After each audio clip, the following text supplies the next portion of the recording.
कुछ बालक अपने माँ बाप और गुरु के मुख पे ताला लगा देते हैं, और ये माँ बाप तो सहन कर जाते हैं प्यारे हो, लेकिन अस्तित्व तो सहन नहीं करता, परमात्मा सहन नहीं करता। माँ बाप के मुंह पे ताला लगाने का मतलब जानते हो? कुछ इस प्रकार का व्यवहार कर देना कि माँ बाप खुल करके संतान से अपने मन की बात कह भी न सके, और फिर वो दूसरों से कहें कि ऐसे कह देना, हमारे बच्चा को समझा देना, शायद वो समझ जाए। इसका मतलब हमने अपने माँ बाप के मुंह पे ताला लगा दिया है। वो इतना डरा दिए हैं कि बेचारे कह भी नहीं पाते हैं, नहीं तो कहीं बालक रूठ न जाए, कहीं बालक भाग न जाए, कहीं बालक घर में कलेश न कर दे। मैं बेटियों से, बेटाओं से, बहुओं से और शिष्यों से, इन तीनों से ये एक निवेदन के रूप में रख रहा हूं बात। जिसने अपने माँ बाप और गुरु के मुंह पे ताला लगाया है, उसे बाद में परेशानियां भुगतनी पड़ी हैं। कम से कम कार तो हम दें कि वो कह ले, अपने मन की भड़ास निकाल ले। लेकिन मैंने ऐसे परिवार भी देखे हैं। एक परिवार मैंने देखा है कि एक बड़ी बूढ़ी मैया थी, बिल्कुल चारपाई पे पड़ी रहती थी, उठा नहीं जाता था, लेकिन पता है उसके औलाद इतना कहे में रहती थी, लड़के 5 और उनके बेटे हो गए, उनके नाती हो गए, इतने बड़े बड़े लड़के।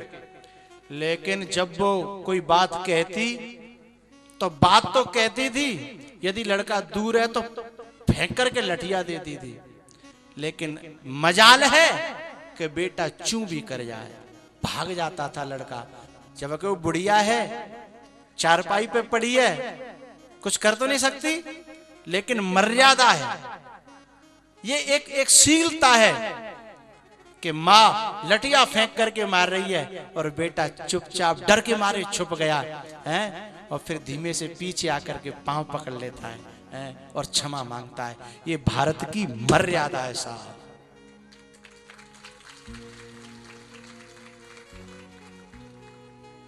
जिसके नाती खेल रहे हैं और वो मां से डर रहा है, ऐसा बालक फलता फूलता है, एक दिन बहुत आगे जाता है।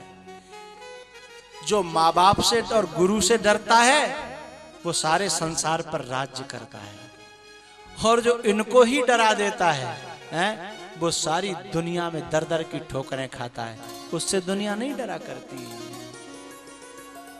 अभय होय जो तुम ही डराई, जो इनसे डरेगा वो सारी दुनिया में अभय हो जाएगा, और जो इनको डराएगा उसे सारी दुनिया मार मार करके ऐसा बना देगी, चकनाचूर कर देगी। इसलिए इनके मुंह पे ताला तो न लगाए हैं। ज्यादा नहीं प्यारे, सुनने की आदत डाल लो। कर पाओ न कर पाओ अलग बात है, सुनने की आदत डाल लो। माँ बाप तो इसी में खुश हो जाते हैं। वो ये भी जानते हैं कि बेचारा कर नहीं पा रहा, हमारी बात मान नहीं पा रहा, पर कम से कम सुनता तो है। माँ बाप तो इतना कलेजे वाले होते हैं, गुरु तो इतना कलेजे वाले होते हैं, इसमें भी आत्मा उनकी खुश हो जाती है। मैंने ऐसे कहते हुए देखा है, बड़े बड़े अच्छे जो घरों के जो माँ बाप होते हैं ना, कि वैसे हमारा बालक है वो चल तो ना पा रहा जैसे चलना चाहिए, पर मेरे सामने आज तक बोला नहीं है सर।